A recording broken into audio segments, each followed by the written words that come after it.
नमस्कार, city news में आप सभी दर्शकों का स्वागत है। मैं हुरिया गौर। खबरों की ओर बढ़ने से पहले आइए एक नजर डाल लेते हैं आज की सुर्खियों पर। हेडलाइन के प्रायोजक हैं आवासीय उज्जवल विद्यापीठ। बच्चों के भविष्य के लिए एक कदम हमारे साथ बढ़ें। जिला पुलिस की विशेष टीम ने साइबर क्राइम से जुड़े 3 शातिर अपराधियों को किया गिरफ्तार। सिविल सर्जन अजय कुमार ने अचानक सभी वार्डों का किया औचक निरीक्षण। कमी दिखने पर कर्मचारियों को लगाई फटकार। और सदर अस्पताल में इलाज कराने आई महिला का पर्स और मोबाइल हुआ चोरी। महिला ने कर्मचारियों पर चोरी का लगाया आरोप। तो ये थी आज की सुर्खियां, आप खबरें विस्तार से। जिला पुलिस की विशेष टीम ने साइबर क्राइम में शामिल 3 शातिर अपराधियों को गिरफ्तार किया। जिले में फ्लिपकार्ट का डिलीवरी बॉय बनकर साइबर फ्रॉड करने वाले गिरोह के 3 शातिर साइबर अपराधी को पुलिस ने गिरफ्तार किया है। इनके पास से फ्लिपकार्ट के डिब्बे में रखा कॉस्मेटिक का सामान, मोटरसाइकिल और मोबाइल बरामद किया गया है। एसएसपी राकेश कुमार ने प्रेस कॉन्फ्रेंस कर इस गिरोह का भंडाफोड़ किया। दरअसल मोतीपुर थाना क्षेत्र के गेहुआ माँ गांव की इंदु देवी ने साइबर फ्रॉड से फ्लिपकार्ट के डिलीवरी बॉय बनकर उसके घर पहुंच गए, जिसके बाद महिला को कहा गया कि सामान ऑर्डर किया है, उसी का डिलीवरी देने आए हैं। महिला ने कहा कि किसी प्रकार का कोई सामान का ऑर्डर नहीं किया है। शातिर फ्रॉड ने कहा कि सामान को कैंसिल करने के लिए आपका फ़ोन दीजिए, जिसके बाद साइबर फ्रॉड ने उसके मोबाइल फ़ोन को हैक करके उसके खाते से 75,000 रुपये उड़ा लिए। जिसके बाद महिला ने साइबर थाने मामले में दर्ज कराया, जिसके बाद साइबर थाने की डीएसपी सीमा देवी के नेतृत्व में टीम काम करना शुरू कर दिया। तकनीकी बिंदुओं के आधार पर पुलिस ने इस घटना में संलिप्त 3 शातिर साइबर अपराधी को पुलिस हिरासत में लिया। घटना में प्रयुक्त 3 मोबाइल फ़ोन, मोटरसाइकिल और अन्य सामग्री बरामद किया गया। गिरफ्तार अपराध कर्मी की पहचान अविनाश कुमार, चंदन कुमार और राम बाबू कुमार के रूप में हुई है। इस घटना का मास्टरमाइंड एसएसपी राकेश कुमार ने बताया कि महिला के साथ फ्लिपकार्ट डिलीवरी बॉय बनकर साइबर ठगी की गई, जिसमें 3 अपराध कर्मी की गिरफ्तारी की गई है। इस मामले में एक निजी माइक्रो फाइनेंस कर्मी भी शामिल है। साइबर थाना की डीएसपी साइबर के द्वारा 2 मामलों का उद्भेदन किया गया। दोनों ही मामले साइबर फ्रॉड से रिलेटेड हैं, जिसमें एक मामला है जो साइबर थाने का कांड संख्या 3124 है, जिसके अनुसंधानक इंस्पेक्टर जनमेजय हैं।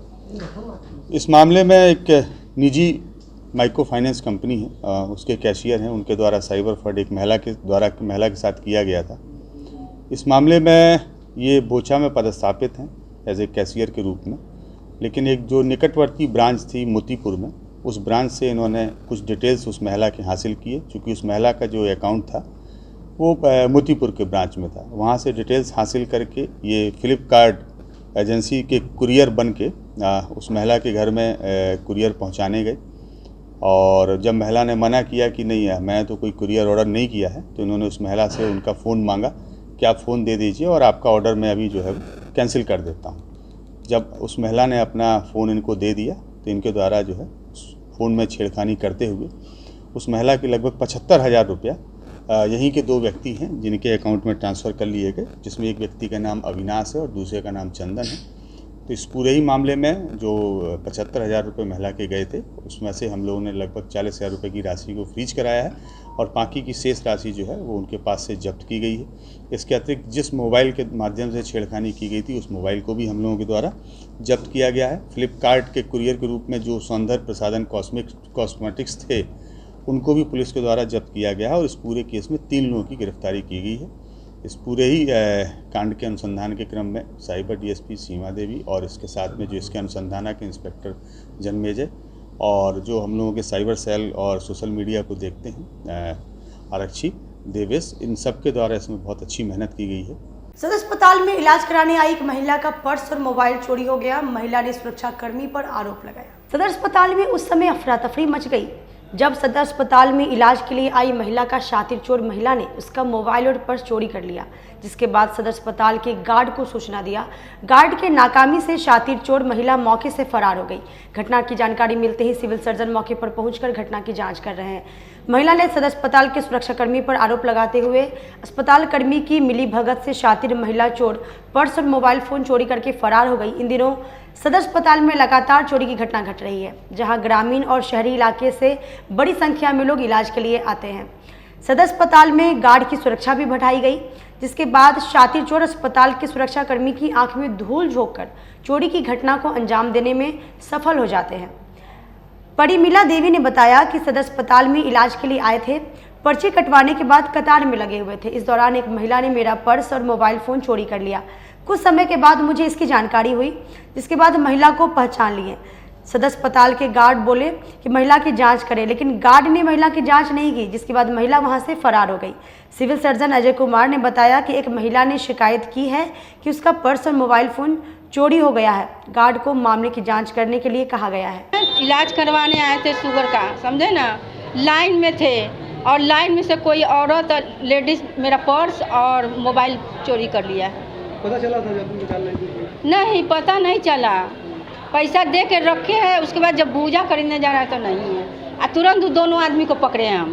पकड़े भी हैं? हाँ, गार्ड जी को बोले हैं थोड़ा चेक कीजिए, तो नहीं किया है। तो फिर क्या लग रहा है कि गार्ड का भी मिली भगत है इसमें? हाँ, गार्ड का काम क्या है सर, पहले यही बताइए। सुरक्षा करना कि नहीं? चेक करने के लिए? हाँ, उनको बोले थे दो, अभी भी गार्ड है, चलिए पूछिए। क्या बोले वो बोले कि हम ये सब काम नहीं करते हैं। दो आदमी को, जो हमने आगे था जो पीछे था, उसको लेके खड़े थे हम। यानी मरीज सुरक्षित नहीं है? आप सुरक्षित नहीं थी? नहीं। क्या दिखाने आई थी? शुगर टेस्ट करवाने आए थे।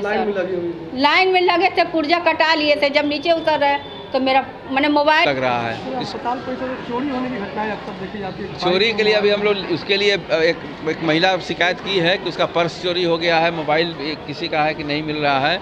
उसके लिए हम लोग गार्ड से उसको कह रहे हैं, उसका सिक्योरिटी वाले जो हैं और सुपरिटेंडेंट से अभी जो है संपर्क करने के लिए बोले हैं कि वो अपना देखेंगे कितने गार्ड हैं और वहाँ पर जो है उसकी व्यवस्था करें कि इस तरह की घटनाएं नहीं हो। लोकसभा चुनाव को लेकर एनडीए के सभी घटक दल के जिला अध्यक्ष ने बैठक कर जीत की रणनीति बनाई। आज जिले के मिठनपुरा स्थित एक निजी होटल के सभागार में राष्ट्रीय जनतांत्रिक गठबंधन की बैठक आयोजित की गई। मौके पर मुजफ्फरपुर लोकसभा प्रत्याशी डॉक्टर राजभूषण चौधरी निषाद एवं जिला अध्यक्ष रंजन कुमार जी सहित सभी विधायक एवं एनडीए के सभी सहयोगी दल के जिला अध्यक्ष उपस्थित रहे। मौके पर राम बाबू कुशवाहा ने मीडिया को संबोधित करते हुए बताया कि एनडीए की सरकार इस बार बिहार में 40 के 40 सीट पर जीत हासिल करेगी और एनडीए की सरकार का एक ही लक्ष्य है, मुजफ्फरपुर से राजभूषण निषाद को ऐतिहासिक मतों से सांसद पद पर जीत दिलाना। साथ ही उन्होंने बिहार में मोदी सरकार द्वारा किए गए कार्य पर भी प्रकाश डालते हुए बताया कि बिहार के साथ साथ इस बार देश में मोदी सरकार ऐतिहासिक मतों से 400 पार सीट जीतेगी। मौके पर बिहार सरकार के पंचायती राज्य मंत्री केदार गुप्ता, मनोज कुशवाहा, विधायक राजू सिंह, भाजपा ओबीसी मोर्चा अध्यक्ष विकास गुप्ता, जदयू महानगर अध्यक्ष अनुपम कुमार आदि लोग उपस्थित रहे। राजभूषण चौधरी निषाद जी बनाए गए हैं और इनको पूरा उम्मीद और भरोसा है इस मुजफ्फरपुर संसदीय क्षेत्र से और मुजफ्फरपुर संसदीय क्षेत्र के महान मतदाता मालिक भारी मतों के अंतराल से इनको विजयी बनाएंगे और विजयी बनाकर जो आने वाला 4 जून को परिणाम घोषित होगा वो उसमें बहुत बड़ा फासला से इनका जीत होगा और ये मुजफ्फरपुर संसदीय क्षेत्र का ये प्रतिनिधित्व करते हुए दिल्ली जाएंगे। इनकी जीत में एनडीए की कितनी भागीदारी होगी? एनडीए का पूरा भागीदारी तो एनडीए का है, पूरा भागीदारी तो एनडीए का ही है, राष्ट्रीय जनतांत्रिक गठबंधन का ही है पूरा भागीदारी। और जो राष्ट्रीय जनतांत्रिक गठबंधन के फौज है, जो इनका सिपाही है, ये तमाम लोग, हम तो बोल रहे थे, आप लोग सुने भी होंगे कि सभी लोग जो हमारे राष्ट्रीय जनतांत्रिक गठबंधन के सिपाही है, चप्पा चप्पा सभी मतदान केंद्र पर लग जाएंगे और निश्चित रूप से कोई ऐसा मतदान केंद्र नहीं होगा जो हमारे प्रत्याशी का बहुत बजट न हो। कोई ऐसा मतदान केंद्र नहीं होगा। सभी मतदान केंद्र से हम लोग प्रयास करेंगे कि इनकी जीत हो और हम लोगों ने संकल्प लिया है 4,11,12,000 वोट से हम लोग पिछले बार 2019 में चुनाव हमारा उम्मीदवार जीते थे और इस बार हमको उम्मीद है कि लोग निश्चित रूप से 4 लाख का। कन्हौली स्थित भव्य बाजार शोरूम में पल्सर मॉडल की एन सीरीज का भव्य लॉन्चिंग किया गया। कन्हौली स्थित भव्य बाजार में आज धूमधाम से देश की अग्रणी मोटरसाइकिल निर्माता कंपनी बजाज द्वारा पल्सर मॉडल की एन सीरीज और एनएस सीरीज का भव्य रूप से लॉन्चिंग किया गया। बाइक की लॉन्चिंग रुन्नी सैदपुर विधायक पंकज कुमार मिश्रा के द्वारा दीप प्रज्वलित कर बाइक का अनावरण कर केक काटा गया।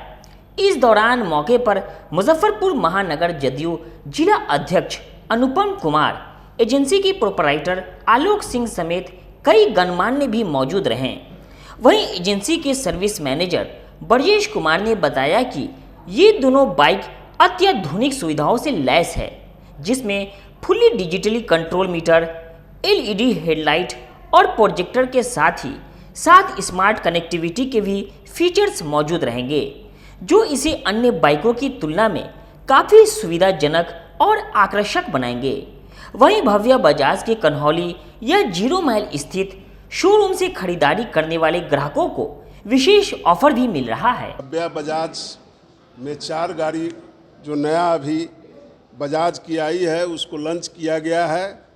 इसके लिए इनके ऑनर को मैं कोटि कोटि धन्यवाद देता हूं कि पहला बार इन्होंने मुजफ्फरपुर में इसको लॉन्चिंग का व्यवस्था किया और यह संस्था पूरे मुजफ्फरपुर वासियों के लिए एक शुभकामना लेकर के आया है, एक अच्छा चीज़ लेकर के आया है। अभी NS 150 है, 160 है और 4 गाड़ी का लॉन्चिंग हुआ है। इसके लिए मैं यहाँ के पूरे मुजफ्फरपुर वासी को भी इन भव्य बजाज के तरफ से कोटि कोटि धन्यवाद और बधाई देना चाहता हूँ कि जितनी सुविधा संभव हो सकेगा उतना सुविधा भव्य बजाज के तरफ से उपलब्ध कराया जाएगा और ग्राहकों। आज 4 गाड़ी की लॉन्चिंग हुई है। NS 125 है, NS 160 है और N150 है और NX 160 है।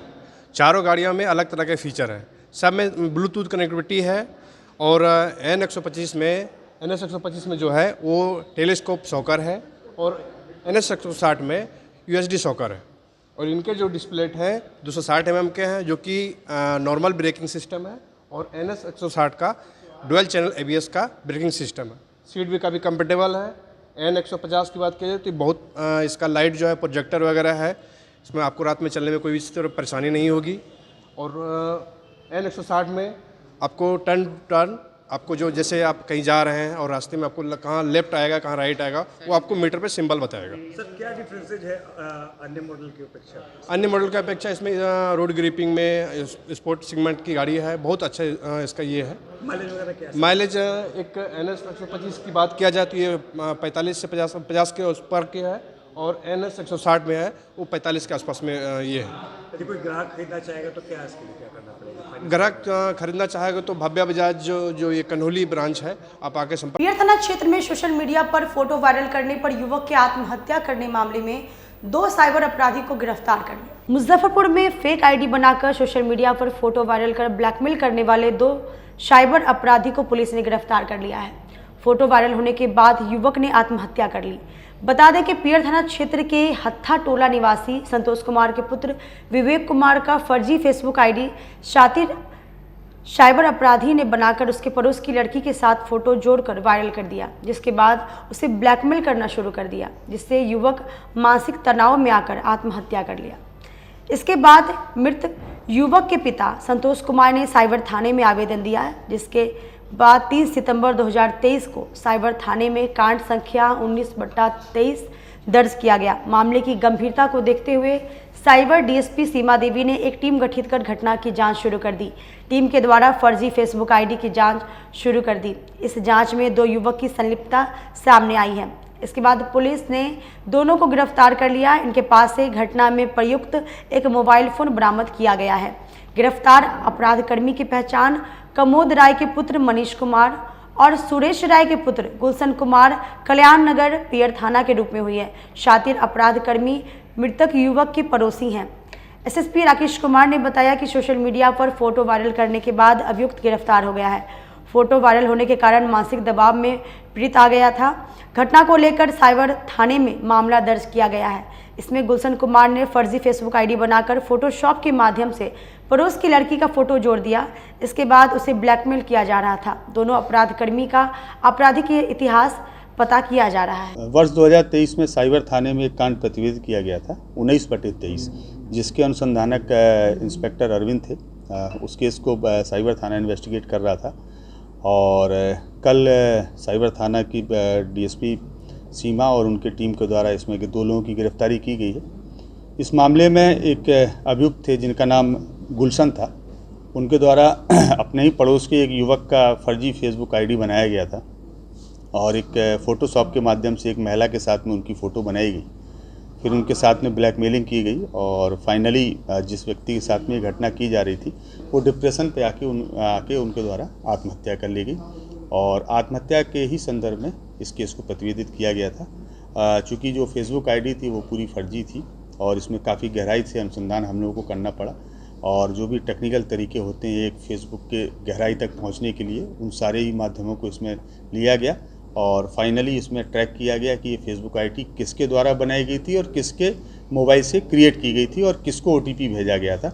इस तीनों ही आलोक में कुल 2 लोगों की गिरफ्तारी हुई है, जिसमें एक का नाम गुलशन है जिनके द्वारा ये फेसबुक आईडी बनाई गई थी और दूसरे व्यक्ति का नाम मनीष कुमार है जिसके मोबाइल पर ओटीपी आया था और उसने उस फर्जी फेसबुक आईडी को बनाने में इनकी मदद की थी। सर किस थाना क्षेत्र का मामला? ये दोनों ही केस, ये भी साइबर थाने का ही केस है जिसका नंबर है 19/23। कितने की गिरफ्तारी हुई? इस केस में 2 लोगों की गिरफ्तारी हुई है, जिसमें एक का नाम मनीष कुमार है, दूसरे का नाम गुलशन कुमार है और साथ ही जिस मोबाइल से वो फेसबुक आईडी क्रिएट की गई थी उस मोबाइल को भी जब्त किया गया। सदर अस्पताल के चाइल्ड वार्ड में शॉर्ट सर्किट से आग लग गई, कई घंटे तक मची रही अफरा तफरी। मुजफ्फरपुर के सदर अस्पताल के एनसीयू वार्ड में अचानक आग लग गई, जिससे अस्पताल कर्मी में अफरा तफरी मच गई।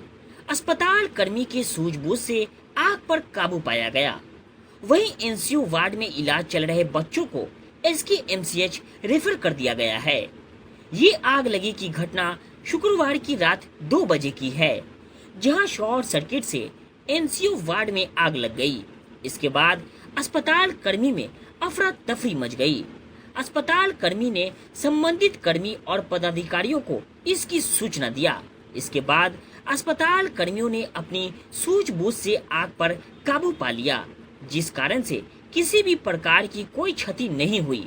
वहीं वार्ड में भर्ती 3 बच्चे को इलाज के लिए एसकेएमसीएच भेज दिया गया। इसके बारे में बताया जा रहा है कि उनकी बेहतर स्थिति है। पूरे मामले की जानकारी मिलते ही सदर अस्पताल सिविल सर्जन मौके पर पहुंचकर घटना की जानकारी ले रहे हैं। वहीं इस घटना में जांच का निर्देश भी दिया गया है। एनसीयू वार्ड में भर्ती बच्चों की पहचान कामनी कुमार, फलक परवीन और गुड़िया कुमारी के रूप में हुई थी।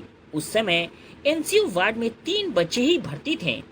सिविल सर्जन अजय कुमार ने बताया कि शॉर्ट सर्किट से गेट के पास देर रात आग लग गई थी। आग से न तो बिल्डिंग को और न ही किसी मशीन को हानि हुई है। अस्पताल कर्मी ने आग पर उस समय काबू पा लिया था। MICL को हम लोग पत्र लिख रहे हैं, विद्युत विभाग बिल्डिंग को पूरी तरीके से जांच कर ले। इस तरीके की घटना किस प्रकार घटी है, सूझबूझ के कारण बच्चे और मशीन को किसी भी प्रकार की क्षति नहीं पहुंची है। बच्चों को एसकेएमसीएच इलाज के लिए रेफर कर दिया गया है। शॉर्ट सर्किट से गेट के पास ही जो था ना सर्किट, उसी में आग लगी थी रात में और 2:30 बजे के आसपास में, और उससे कोई बिल्डिंग और कोई मशीन को कोई हानि नहीं हुई है। बस वहीं पर है फायर एक्सटिंग्विशर था, उसी से उसको तुरंत काबू में पा लिया गया है। और अभी जो है BMICL को हम लोग लिख रहे हैं कि विद्युत विभाग और देखकर पूरा वायरिंग को थॉरली चेक कर लें कि इस तरह की घटना फिर नहीं हो। और भगवान की दया है कि बच्चे और मशीन हमारा सब सही है, बच्चे को कुछ नहीं हुआ है। बच्चे को 3 बच्चे को हम लोग रात में ही रिफ़र कर दिए हैं सदर SKMCH मुजफ्फरपुर में। लापरवाही है बिजली की, नया बिल्डिंग है, नई वायरिंग है, तो ऐसे में इस तरह की घटना होना। अब इसके लिए तो हम लोग लिख रहे हैं कि क्यों इस तरह की घटना हुई। बिजली है, टेक्निकल चीज़ है, एक्सपर्ट ही लोग उसके बता सकते हैं क्यों घटना हो गई। वोल्टेज प्रॉब्लम हुआ या और कुछ कारण था, इसकी जांच हम लोग सोच रहे हैं कि इसकी जांच भी कराई जाए बिल्डिंग विभाग से। जो इनकी है उससे हम लोग सोचते हैं कि है तो फॉल्ट तो कहीं भी हो सकता है, लेकिन है कि इस तरह की घटना नहीं हो, इस पर हम लोग को सावधानी रखनी है। जांच करने के बाद हाँ, जांच करने के बाद है बिजली है, गर्मी है, बहुत सारा प्रॉब्लम हो जाता है, लेकिन है कि उसकी हम लोग निदान कर रहे हैं कि ऐसी घटना नहीं हो पाए। और मशीन हमारा सुरक्षित रहे, बच्चे हमारे सुरक्षित रहें। सबसे पहली चीज़ जान माल की रक्षा है, जान माल को कोई खतरा नहीं हो। कितने बच्चे भर्ती थे जिनको? उस समय 3 बच्चे भर्ती थे। सभी को स्कैन से भेज दिया गया। उनकी फीडबैक ली जा रही है। वक्त हो चला छोटी सी ब्रेक का, लेते हैं छोटा सा ब्रेक। तब तक आप बने रहिए हमारे साथ, देखते रहिए सिटी न्यूज मुजफ्फरपुर। अपने सपनों की आशिया को दे एक नई पहचान माँ भवानी डेकोर प्राइवेट लिमिटेड के साथ, जो है ऑथराइज्ड डिस्ट्रीब्यूटर ऑफ कजारिया। देश की मिट्टी से बनी टाइल से देश को बनाते हैं, और जहां मिलती है सभी प्रकार के Indian and imported granite, marble, sanitary एवं कोटा स्टोन का अनोखा एवं आकर्षक संग्रह। माँ भवानी डेकोर प्राइवेट लिमिटेड मतलब a complete floor solutions. New 0 mile Dadar road Muzaffarpur. Call 9934753111।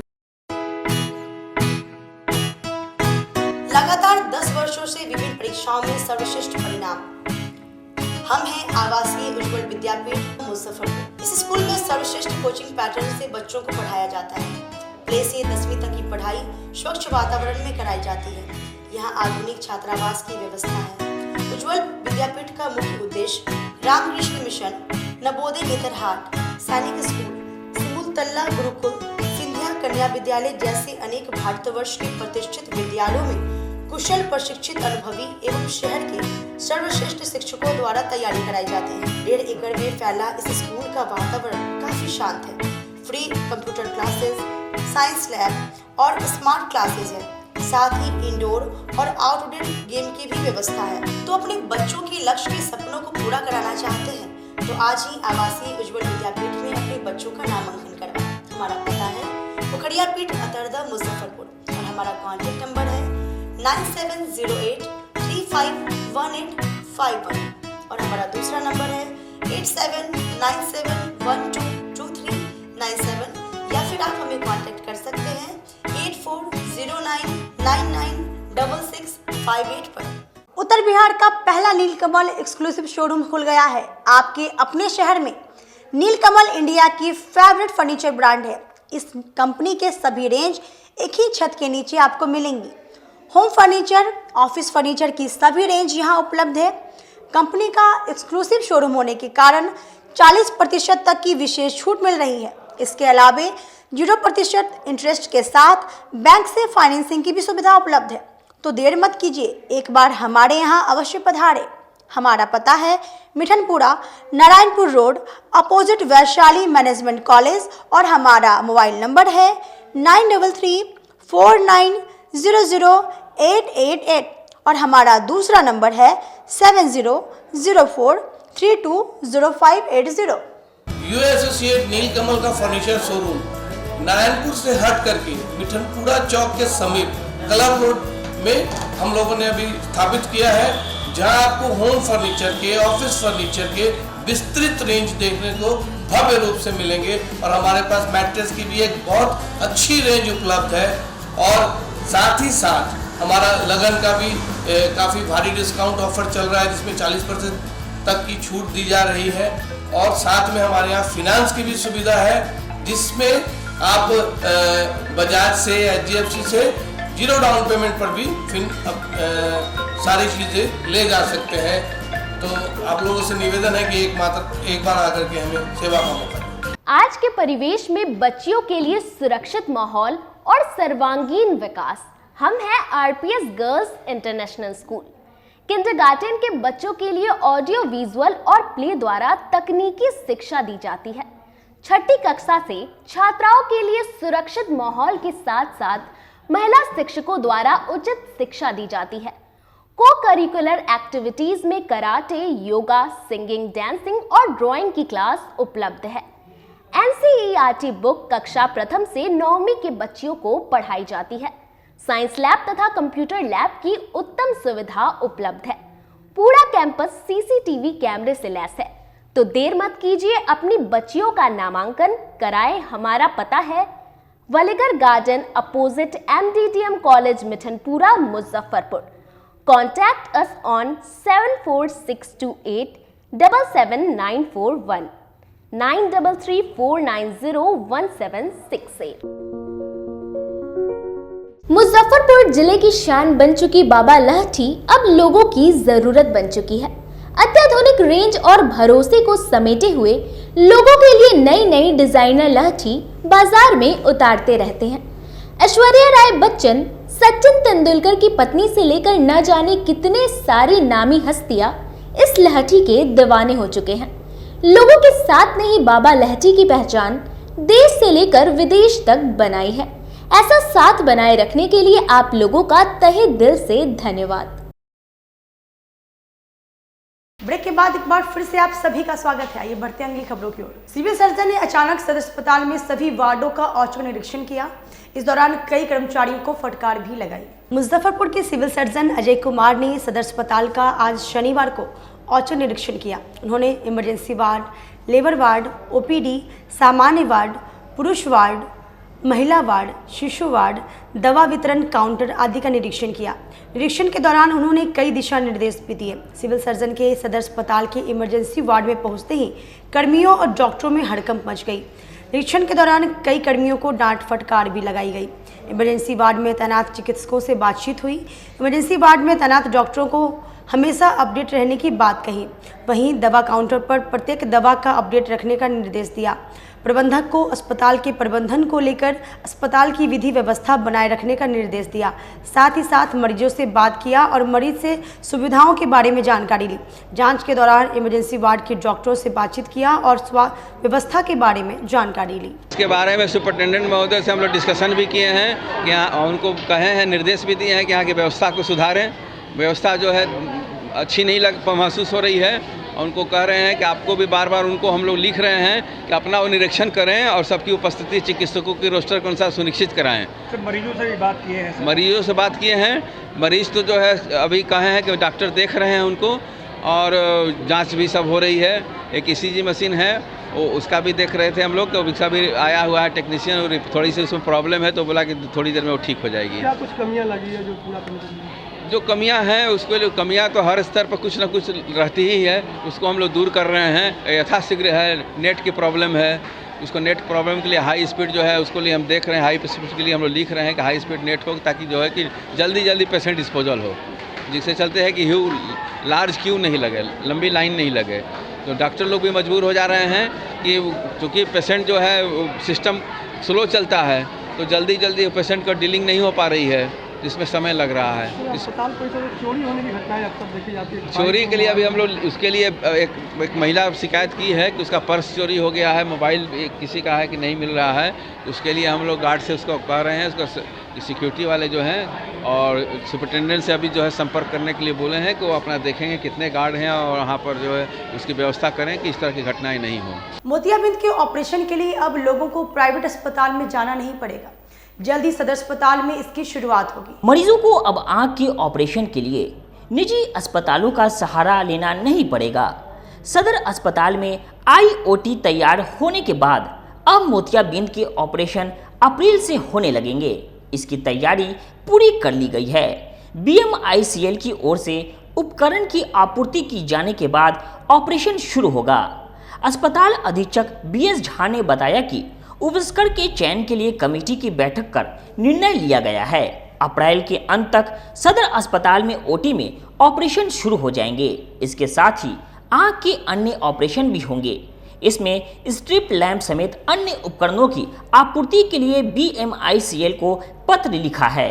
सरकार ने निर्णय लिया है कि सदर अस्पताल में ही मोतियाबिंद समेत आंखों से संबंधित सभी प्रकार के ऑपरेशन यहां हो सकेंगे। अभी नेत्र का OPD सुचारू ढंग से चल रहा है। ऑपरेशन थिएटर बन जाने से गरीबों को मोतियाबिंद समेत अन्य ऑपरेशन कराने में राहत मिलेगी। सदर अस्पताल में ऑपरेशन नहीं होने से दर्जनों मरीजों को निजी अस्पताल जाना पड़ता है। मोतियाबिंद ऑपरेशन से संबंधित जो इंस्ट्रूमेंट और व्यवस्था की कमी थी उसे लगभग पूरा कर लिया गया है और वहाँ 4 विशेषज्ञ डॉक्टर हैं, 3 उनके सहायक भी हैं। अब हमने आदेश दे दिया है कि वो अपनी व्यवस्था को दुरुस्त करते हुए और ऑपरेशन शुरू करें। तो आपके माध्यम से फिर हम कहना चाहेंगे कि 15 अप्रैल तक तो ऑपरेशन यहाँ शुरू हो जाना चाहिए और हम देखते हैं कि यदि उसमें कोई कमी रह गई हो तो उसको भी पूरा करेंगे। लोगों के लिए काफ़ी लाभकारी होगा। निश्चित रूप से सरकारी व्यवस्था तो लाभकारी योजनाएं जो गरीब लोगों के लिए है वो बहुत ही उपयोगी है। जिले के योग प्रशिक्षक शिक्षकों ने नियम के विरुद्ध भुगतान मामले को लेकर सिविल सर्जन को ज्ञापन सौंपा। जिले के योग प्रशिक्षकों ने आज नियम के विरुद्ध महीने में 30 दिनों तक निरंतर कार्य करने के बाद केवल 10 महीने में 10 दिन का वेतन भुगतान किए जाने के संबंध में आज सिविल सर्जन को ज्ञापन सौंपा। उन्होंने बताया कि मुजफ्फरपुर जिला के अंतर्गत भिन्न भिन्न प्राथमिक स्वास्थ्य केंद्र के अधीन अलग अलग सेंटर पर योग प्रशिक्षक के पद पर कार्यरत है और सभी योग प्रशिक्षकों ने अपने निर्धारित ड्यूटी स्थल पर बिना एक भी दिन का अंतराल किए अपने कार्य का निर्वहन करते आ रहे हैं। इसके बावजूद हम सभी को किसी पीएचसी के अंतर्गत एक महीने में 10 योग सत्र व किसी पीएचसी में 12 योग सत्र व किसी पीएचसी में कोई भुगतान नहीं किया गया। इस संबंध में हम सभी योग प्रशिक्षक जब अपने अपने पीएचसी के प्रभारी व मैनेजर से संपर्क किए तो उनका कहना है कि जिला के डीपीएम के द्वारा जो भुगतान करने का निर्देश हम लोगों को दिया जाता है हम उसी के अनुरूप आपको भुगतान करते हैं। उन्होंने सिविल सर्जन को पत्र लिखकर मांग किया है कि जब हम लोग 30 दिन नौकरी करते हैं तो हमारे भुगतान सिर्फ 10 दिन के क्यों। समस्या तो बहुत है सर, यहाँ पे योगा वाले को कोई सुनने को तैयार नहीं है। नहीं सिविल सर्जन मिलते हैं, 10 महीने हो गया हम लोगों को यहाँ पे आए काम करते करते, लेकिन नहीं सिविल सर्जन मिलते हैं ना डीपीएम सर। वो कहते हैं क्या पैसा बांटने के लिए बैठे हैं क्या हम यहाँ पे। आज ज्ञापन किस संबंध में दिए हैं? हम लोग यही 10 महीने हो गए, हम लोग को आज तक पेमेंट नहीं मिला है। किसी ब्लॉक में कुछ लोगों को मिला है 8 दिन, किसी को 10 दिन महीने का, लेकिन हम लोग को अभी 1 रुपया भी नहीं मिला है। तो आज आश्वासन वगैरह मिला है क्या? आश्वासन मिला है जो हम आप लोग को जो है 30 दिन का देंगे, लेकिन लिखित कोई आश्वासन नहीं मिला। मौखिक ही बोले हैं डीपीएम सर। क्या लगता है अगर नहीं मिला तो आगे आप लोग क्या करेंगे? आगे हम लोग जो विचार हम लोग योगा चार्ज लोग करेंगे। लोगों का समस्या ये है कि हम लोग योग प्रशिक्षक हैं, विभिन्न ये मुजफ्फरपुर ज़िला के विभिन्न ब्लॉक में हम लोग हैं, पीएचसी के अधीन आते हैं और हम लोग 30 दिन योग प्रशिक्षण देने का काम करते हैं। लेकिन डीपीएम सर का और बाकी जो प्रखंड के जो है मैनेजर साहब, उनका कहना है कि महीने में आप लोगों को 10 दिन का ही योग प्रशिक्षण का हम पेमेंट करेंगे, बाकी 30 दिन का हम आपको नहीं दे सकते हैं। इसी समस्या के लिए हम लोग सीएस सर से आज मिलने आए। क्या मुलाकात की है, क्या बताया? हाँ, मुलाकात हुई है। सर बोले हैं कि डीपीएम साहब को गाइडलाइन दिया गया है, इस संबंध में आदेश निकालेंगे और क्या निकालते हैं तो निकलने के बाद ही हम लोगों को पता चलेगा।